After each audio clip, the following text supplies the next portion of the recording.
drugs, gains, informants, retaliation, motive. This feels structurally way more plausible than what we're being told. We have a motive. We have a local instead of some outsider being Bryan Kohberger. We don't know who did the work. You heard that any of that information is redacted. We don't know who did the work. It's a giant secret.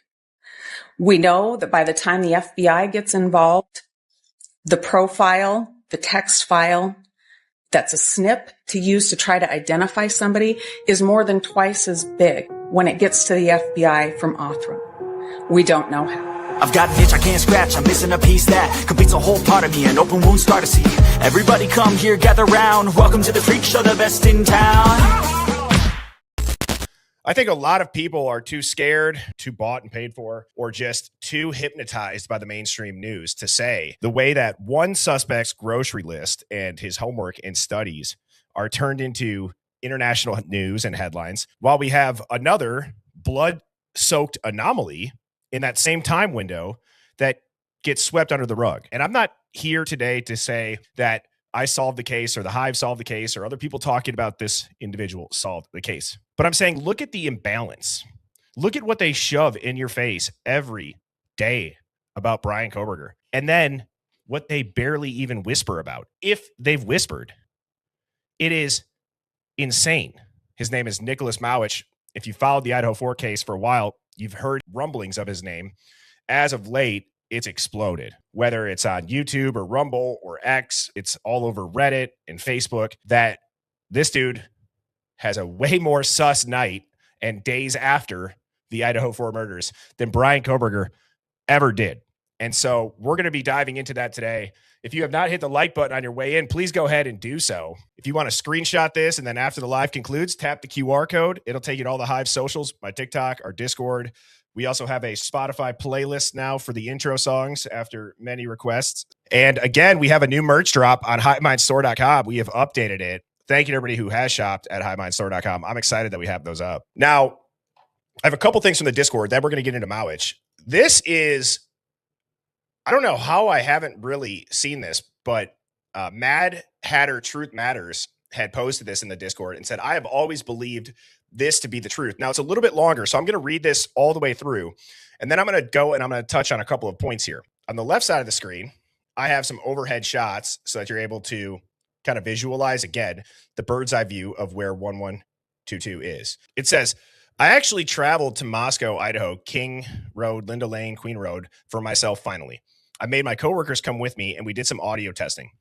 Not only can Linda Lane cam pick up everything proximal exterior to the house, but as we stood right underneath it, we could literally hear party screams and just regular talking too from 1112 King Road house, the same house, or this is the house that was next to 1122 with the light bulb cam that we've all seen showing Kohberger's car entering and leaving. In fact, we finally measured it, and measuring via the King Road cut through into Linda Lane, the cam is exactly 72 yards from where the house was. It's not over 100 yards, like everyone's been saying from the beginning.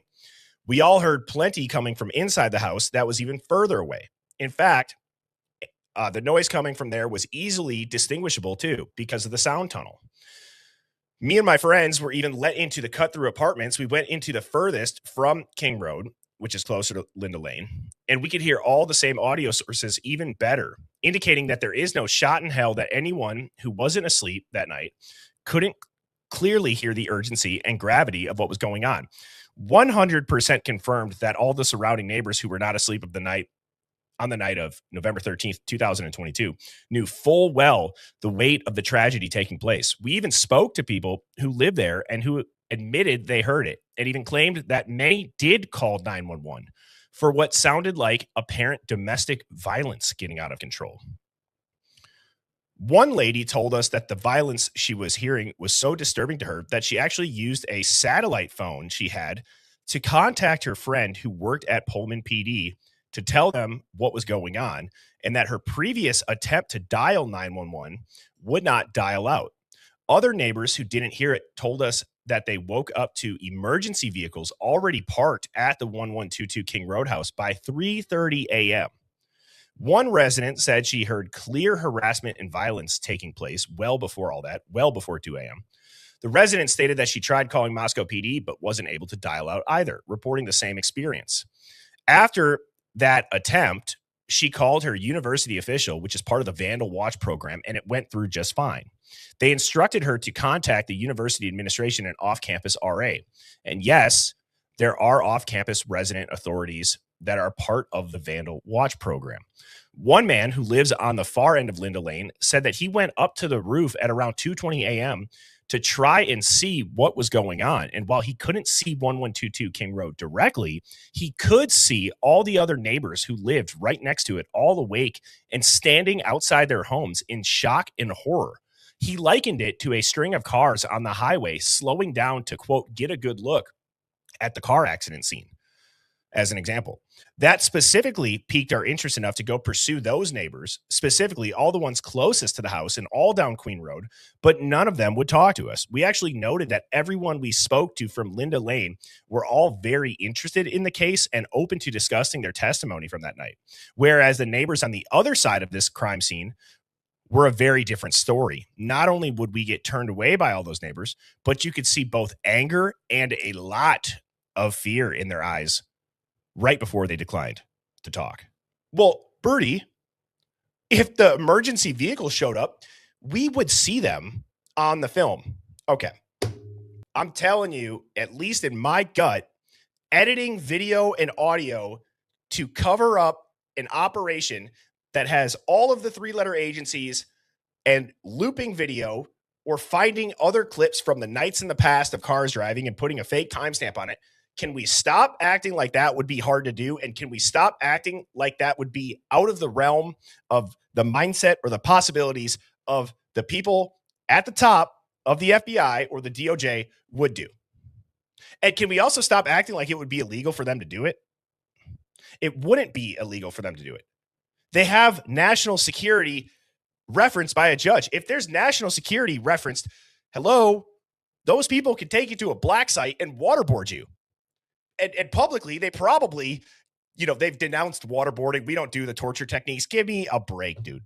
For people that aren't familiar with Nicholas Mauich, let me talk about a tip that people have really dove into, especially Jay and Bree. Pavarotti was one of the people that I watched discuss this first. This tip was deemed not credible because they couldn't find a wreck to match the one described, but he wasn't lying. And so I'll read this. One of their trips, and now I believe this is coming from Farley. This is coming from somebody who was in the Idaho State Correctional Institution and was an inmate at the time, was interviewed by FBI Special Agent O'Neill, and blank, again, being Farley, made numerous claims during the interview about circumstances surrounding the murders and who was involved. He stated that the house where the murders took place was a location he provided, quote, security to individuals who delivered unknown items to the house. He stated he did not know what they were delivering, but understood that what they were doing was illegal. Farley referenced several individuals by nicknames, but did not know any full legal names. His main associates were blank and blank. On one of their trips, Farley stated they were leaving Lewiston and heading for Moscow when a car crash happened in front of them. He stated the driver was ejected through the front windshield, but survived. He stated he stopped the crash and waited for police to arrive, spoke to them briefly, and then continued to Moscow. He stated this happened at 3 a.m., exactly 30 days before the murders. The murders occurred on November 13th, 2022, which by his statement would mean the accident occurred on October 13th, 2022. I searched the ISP2 District 2 calls from this date, and I did not locate any crashes that matched his description. I then contacted the Nez Pierce County Sheriff's Department and requested they check to see if the Sheriff's Department or Lewiston Police Department responded to any crashes on this date which matched his description. They could find no record of the Sheriff's Department or LPD to a crash matching this description. I requested they expand the search to October 12th to the 14th of 2022 and did not find any matches. Blank stated he was later punished by blank for stopping at the scene of the crash. He stated that blank both broke both of his feet, stated he was in jail from October 28th, 2022 through December 9th of 2022 in Spokane County and Kootenai County. On October 31st, 2024, Detective Brett Payne of the Moscow Police Department contacted both the Spokane County and Kootenai County Sheriff's Department. Spokane County stated blank was arrested in Airway Heights, Washington on November 23rd for assault. He was then transferred to Kootenai County for a warrant. Neither detention center had any records of this person having broken feet. Kootenai County reported having blank listed as having blank blank. Additionally, the dates of his incarceration do not match what he stated in his interview with Special Agent O'Neill. However, what's very interesting is somebody found a screenshot of an article down here from the Daily Fly News that says 2 injured after wrong way collision on Lewiston Hill Friday morning. On October 14th at approximately 3:51 in the morning, Idaho State Police responded to a 2-vehicle head-on collision northbound on US 95 near milepost 314 on Lewiston Hill. To what Gurmila said, maybe do your job and look a smidge harder. You should just hire me at this point, is what Gurmila said. It's either incompetence, unmatched incompetence, or it is purposeful incompetence. Through and through. I am starting to believe that there is no way that any police department is this incapable of doing their job. Because even if they can't think outside the box and think critically and maybe connect the dots, they can't even get reports, or they're lying, to Wicca's point. No, it does. This makes it look like Dumb and Dumber we're investigating this crime scene. Sorry, not sorry is what DKM 905 said. I agree. It seems purposeful, Sandy Haven said. Willful ignorance.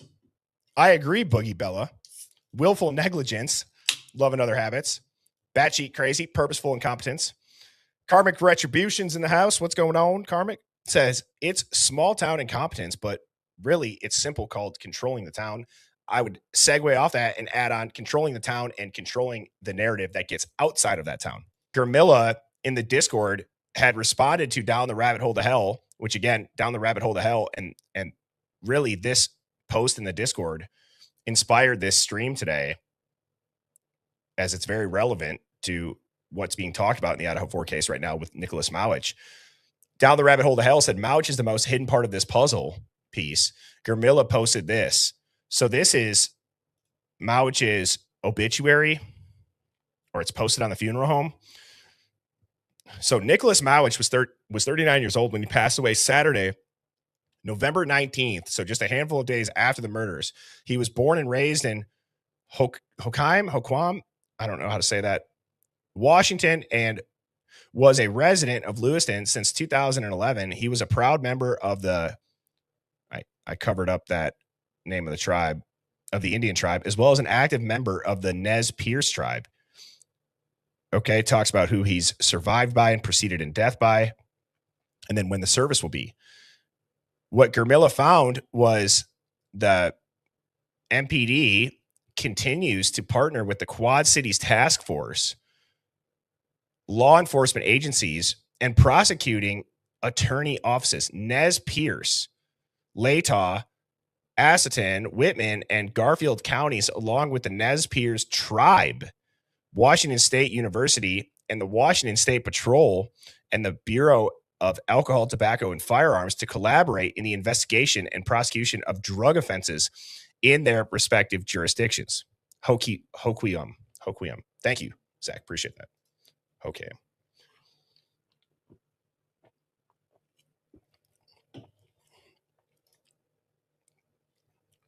This is a good comment.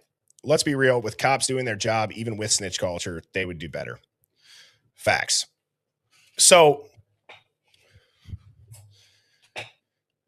I've been trying to think through, and so I wanted to give a background on Mauich, because we've heard the rumors about a 5th victim, or we've heard the rumors about somebody going to the hospital. Now, this did come out initially right after the murders happened. Like, initial news reports have said there's 4 deceased, another taken to the hospital. I've played that clip. So you got this guy who did time.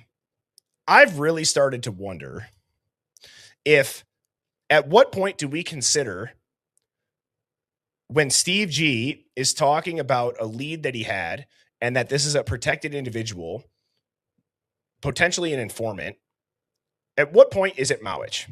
Does that make all of this make more sense? Now, the other thing everybody has said is Mauich one of the perps. I don't know the answer to this. It certainly seems sketchy.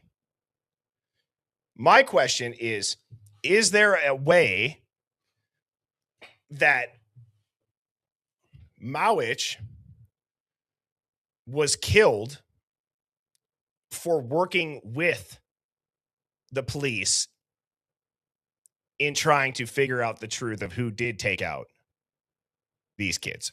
I haven't heard that question asked. One of the things that I find interesting is that they say fifth victim. There's a fifth victim, right? And True Crime Design, I'm going to play this video on Mauich that True Crime Design posted on him.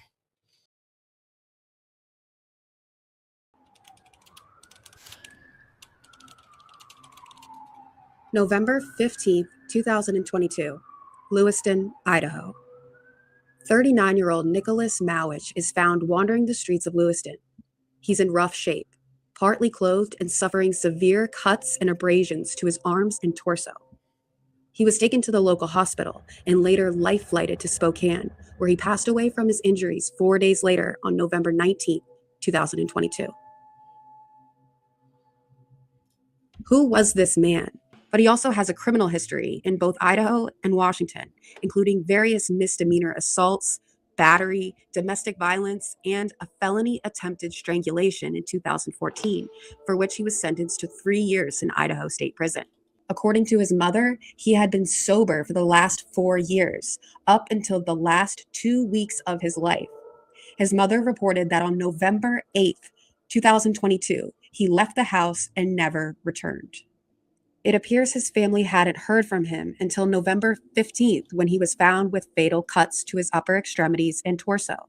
A vehicle registered in his name was found abandoned in a field, and there were no reports or signs of a collision. Mauich was found wandering the streets in Lewiston, presumably in fear of seeking medical attention for his injuries, due to the highly publicized search for the Moscow Slayer. Surely he couldn't show up to any medical facility in such a condition without raising reasonable suspicion amongst medical staff. And that's exactly what happened. On November 21st, 2022, an autopsy was conducted on Nicholas Mauich, just 5 days after the 4 young victims were autopsied in the same office by the same physician, Spokane County's chief medical examiner, Dr. Veena D. Singh. On this same day, in fact, an anonymous medical staff member called the FBI and reported the incident in conjunction with the murder investigation. The caller told the agent that this person was supposedly involved in an auto accident, but that the injuries were not consistent with injuries sustained in an automobile collision. But in the over 500 pages of police reports released by MPD, there's only one obscured mention of this incident. An evidence log documenting the autopsy photographs were in their possession. A very clear picture is coming into focus, and it's not on the guy you wanted it to be. She's always putting out fire content. One of the best out there. Let's talk about what TCD actually says in this video. We have a local man who's got a documented history of violence, assaults, DV, attempted strangulation, long-term residence in the area, ties to tribal communities, alleged relapse in drugs right before the murders. November 8th, he leaves his house and he doesn't come back. November 13th, there's a quadruple homicide just 30 miles north. 2 days after that, he's found wandering Lewiston, that area, half clothed, severely cut up. He's later life flighted to Spokane and dies on November 19th. On the 21st of November, the autopsy's done by the same medical examiner who had just autopsied the 4 college victims. Then even the staff at the hospital are saying, we need to get a hold of the FBI because we were told this was an auto accident. These injuries do not look like an auto accident injury. That is a huge red flag. They took evidence of autopsy photos. They did buccal swabs. They logged this into the MPD evidence, even if it was just one thing. And isn't it strange that out of how many pages of documents and reports, there's only a faint redacted mention of him in any of these logs? You have a Quad City task force for drugs in a very drug trafficking heavy region. You have the Aryan Knights and the Aryan family gangs. You have the Fetty Bros bust that just happened. There's plea deals. There's victim adjacent families, supposedly, that are involved in some of these deals.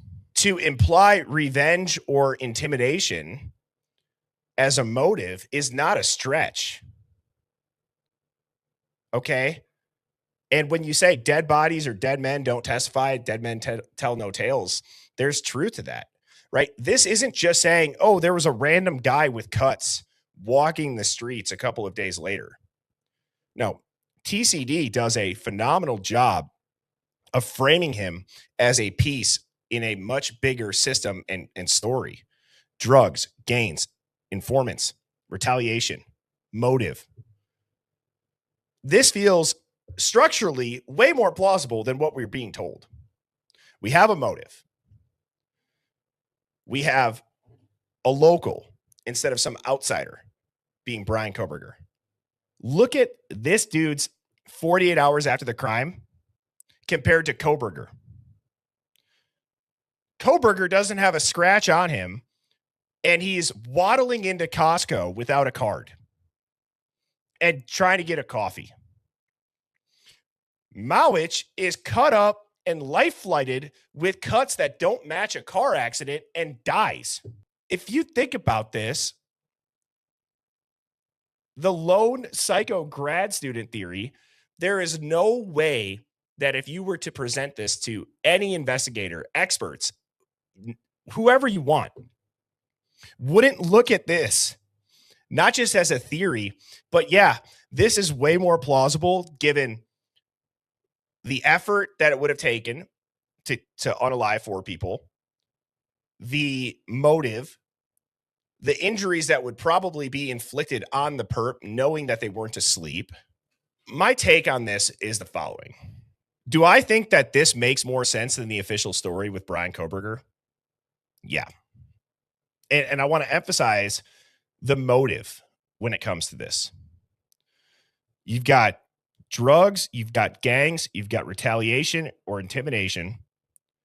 That's how thousands of cases every year end up in homicide, end up in murders. The timing, the injuries. We've said for how long, and many people have stated this feels like a cover-up. Well, look at the narrative imbalance. They don't have a smoking gun on Koberger. The smoking gun is that they've made things that aren't a smoking gun convict this man to 4 life sentences. Brian Koberger is portrayed in the narrative as this Hollywood villain. Okay? The official story is emotionally palatable. It's psychologically satisfying if you're a normie and you don't know how to critically think, and you probably don't know how the real world actually is. It makes it easy to wrap your head around that a weird criminology student did it. It's systemically satisfying, I guess is another way to say it. But when you look at what potentially could be an aspect of the ugly truth, is that these nasty networks, these gangs, the money, the drugs, the revenge that would be driving the motive to kill these kids or send a message to the parents of these kids that did cooperate, it makes more sense, even if it's not proven. Okay, so when I say that this makes more sense, what I'm saying is that I mean that the structure is way more consistent with how violent crime and institutional self-preservation would usually look and work, given countless other cases that we've all dove into. It doesn't necessarily mean that they have the evidence either that a jury would see. It doesn't even mean that this is what happened. But if you ask me which kind of story would make more sense, it's this one. Hit like, hit subscribe, share this out. I will be back on tomorrow evening at 7 p.m. Central. Cheers. Birds flying high, you know how I feel. Sun in the sky, you know how I feel. Breeze drifting on by, you know how I feel. It's a new dawn, it's a new day, it's a new life.